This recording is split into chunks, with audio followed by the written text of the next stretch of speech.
जिसने भी कहा है क्या खूब कहा है कि अगर आपका समय ख़राब चल रहा है तो आपको चिंता करने की कोई ज़रूरत नहीं, क्योंकि समय भी अपना समय ज़रूर बदलता है। ये कहानी है एक जादूगर की, जो कि महान जादूगर रहता है। उसे राज्य दरबार में बुलाया गया रहता है कि वो राज्य दरबार में आए और राजा के सामने एक जादू दिखाए। तो वो भी बहुत तैयारी से जाता है कि राजा से मैं बहुत इनाम लूँगा और बहुत ही अच्छा जादू दिखाऊंगा। तो वो जादू जब दिखाता है, उस जादू में वो राजा का मुकुट गायब कर देता है। जैसे ही राजा का मुकुट गायब होता है, वहाँ की प्रजा राजा पर हंसने लगती है, जिससे राजा को बहुत बुरा लगता है। राजा अपने सैनिकों को आदेश देता है और उसे काल कोठरी में डलवा देता है। जैसे ही जादूगर काल कोठरी में जाता है, वह मन ही मन सोचता है कि मैं क्या करने आया था और मेरे साथ क्या हो गया। इसी का अफसोस करते रहता है। वैसे ही एक सेनापति आता है और उसे कहता है कि कल तुम्हें फांसी देनी है, राजा का ये आदेश है। ये सुनकर वो और भी अफसोस करता है। जैसे ही ये खबर उसके घर पर पता चलती है, उसकी बीवी आती है, उसके बच्चे आते हैं और ये कहते हैं कि आप तो यहाँ जादू दिखाने आए थे, आपके साथ ये क्या हो गया। तो जब हस्बैंड कहता है कि डरने की कोई बात नहीं, मुझे कुछ नहीं होगा, तो उनकी वाइफ कहती है कि आप सठिया गए हो क्या, कल आपको फांसी है और आप कहते हैं कि कुछ नहीं होगा। तो यह कहकर वो अपनी बीवी को घर भेज देता है। जब अगले दिन राजा उससे मिलने जाते हैं, तब वह रोने की एक्टिंग करता है।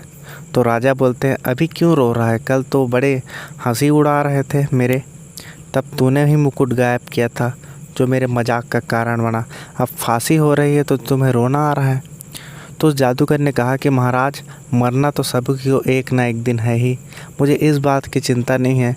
मुझे बस इस बात की चिंता है कि जादू की कला में एक ऐसा मैं लेप बनाना चाहता था, जिससे अगर मैं जिस किसी आदमी पे भी लेप लगाऊं, वो गायब हो जाएगा और उसका दूसरा लेप लगाने से वो वापस इंसान के रूप में वो दिखने लगेगा। तो ये सुनकर राजा उसको सोचता है कि अगर मैं इस लेप को हासिल कर लूँ तो कोई भी युद्ध में मैं जाकर मैं जीत सकता हूँ। तो राजा उसको कहता है कि तुम्हारा ये लेप कब तक बन जाएगा।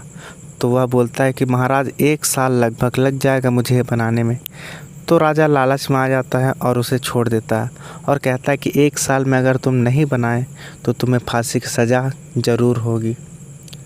तो वह भी हंसते हंसते अपने घर चले जाता है।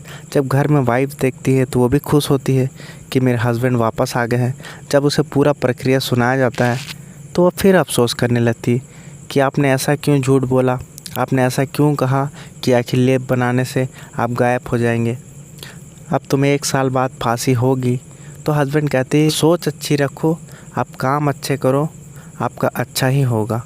आने वाला समय क्या होगा ये कोई नहीं जानता है, लेकिन हमें आज को ज़रूर अच्छे से जीना चाहिए। उनकी वाइफ कहती कि अभी आप सठिया गए हो, अभी आप अच्छे से ठीक नहीं हुए हो, आप ठीक हो जाओ पहले, इसके बाद हम बात करेंगे इस टॉपिक पे। तो वह अपना काम करते रहता है। जो जादूगर रहता है वो अपना जीने में मस्त रहता है। ऐसे ही कुछ दिन बीतते हैं और राजा की अचानक से मृत्यु हो जाती है। राजा की मृत्यु की खबर जब जादूगर की पत्नी को पता चलती है तो वो बहुत खुश होती है और अपने पति को आके बताती है। तो उसका पति कहता है कि मुझे पता था राजा अब बूढ़ा हो चला है, अब वो ज़्यादा दिन का मेहमान नहीं है। मुझे इस बात का पूरा गारंटी था कि वो आने वाले कुछ दिनों में या कुछ महीनों में वो चले जाएंगे, इसलिए मैं कल की फ़िक्र नहीं कर रहा था, मैं आज को जी रहा था।